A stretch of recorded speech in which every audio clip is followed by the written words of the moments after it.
அனைவருக்கும் வணக்கம்.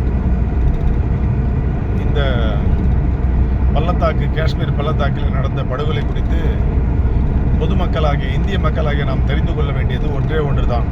அது என்னவென்றால், இதே நிலைமைதான் இஸ்ரேல் தன் மக்களை காப்பாற்றத்தான் அந்த போராடி வருகிறது. தீவிரவாதத்தை ஒடுக்கப்பட வேண்டும், தீவிரவாதிகள் ஆட்கடத்தலை, கொலை செய்வதை தடுக்க வேண்டும் என்பதற்காக தான் இஸ்ரேல் ஹமாஸ் அமைப்பு மீதும் பாலஸ்தீனத்தின் மீதும் போர் தொடுத்துக் கொண்டிருக்கிறது. இதற்கு நமது இந்தியா ஆதரவு தெரிவிக்க வேண்டும். உலக நாடுகள் அனைத்தும் ஆதரவு தெரிவிக்க வேண்டும். தீவிரவாதம் என்பது எந்த ரூபத்தில் வந்தாலும் யாரும் அதை ஏற்றுக்கொள்ளக்கூடாது என்பதை நான் இன்று பதிவிடுகிறேன். எனவே பாகிஸ்தான் பிரதமர் ஒரு வருத்தம் தெரிவித்திருந்தால் அவன் மனிதாபிமானம் உள்ளவனாக இருந்திருப்பான். ஆனால் அநாகரிகமானவற்றவர் என்பதற்கு எடுத்துக்காட்டுதான் அவர். அதாவது என்ன சொல்லியிருக்க வேண்டும், எங்கள் பாகிஸ்தான் இராணுவத்திற்கும் எங்கள் அரசுக்கும் இந்த தீவிரவாதத்திற்கும் தொடர்பு இல்லை.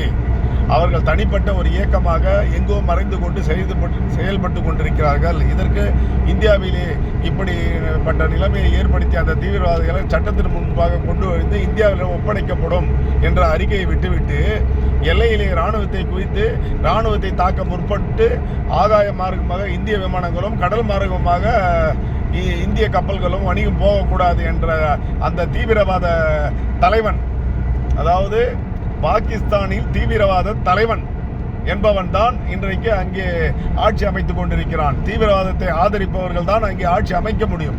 ஆன்மீகத்தையும் தெய்வத்தையும் மக்களையும் மக்கள் நிலையம் காக்கக்கூடியவர்கள் யாரும் அங்கே பாகிஸ்தானிலே நிரந்தரமாக ஆட்சி செய்ய முடியாது என்பதற்கு பல உதாரணங்கள் இருக்கிறது. எனவே இந்த தீவிரவாதிகளுக்கு ஆதரவு கொடுக்கின்ற அந்த பாகிஸ்தான் மீது பாரத பிரதமர் அனைத்து கட்சிகளும் ஒன்றிணைந்து இதில் அரசியலோ கட்சிகளோ பாகுபாடு இல்லாமல் மக்களை காப்பாற்ற உடனடியாக அந்த நாட்டின் தீவிரவாதங்கள் லடாக்கில் ஏற்பட்ட இந்த போரை போல் உடனடியாக இரவாக பகலிலே சரி அந்த கூடாரங்கள், தீவிரவாத கூடாரங்கள் அழிக்கப்பட வேண்டும். பாகிஸ்தான் மீது போர் தொடுக்கும் நிலை ஏற்பட்டாலும் இந்திய மக்கள் அனைவரும் ஒன்று திரள வேண்டும். ஏனென்றால் அங்கே தீவிரவாதத்திற்கு ஆதரவாக தான் ஆட்சியை அமைத்துக் கொண்டு பிரதமர் முதல் கொண்டு ஜனாதிபதி கொண்டு அறிக்கை விடுகிறார்கள் தவிர அங்கே ஏற்பட்டிருக்கக்கூடிய இந்திய மக்களுக்காக நாங்கள் வருந்துகிறோம், குற்றவாளிகளை ஒப்படைக்கின்றோம் என்ற ஒரு வார்த்தையோடு அவர்களிடம் வரவில்லை என்பதை பார்க்கும்பொழுது இவர்களும் இதற்கு உடந்தைதான் என்பதை நன்கு புரிந்து கொள்ள முடிகிறது.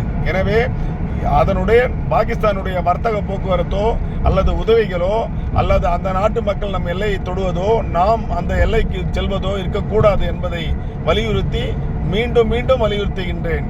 எனவே இந்த பாகிஸ்தானோட தீவிரவாதம், அதே போல ஹமாஸ் அமைப்பு பாலஸ்தீனத்திற்கும் ஏற்பட்டிருக்க நிலைமை நமது இந்தியாவிலும் ஏற்பட்டு கொண்டிருக்கிறது என்பதை நன்கு உணரப்பட வேண்டும் என்பதை நான் வலியுறுத்துகிறேன். நன்றி, வணக்கம்.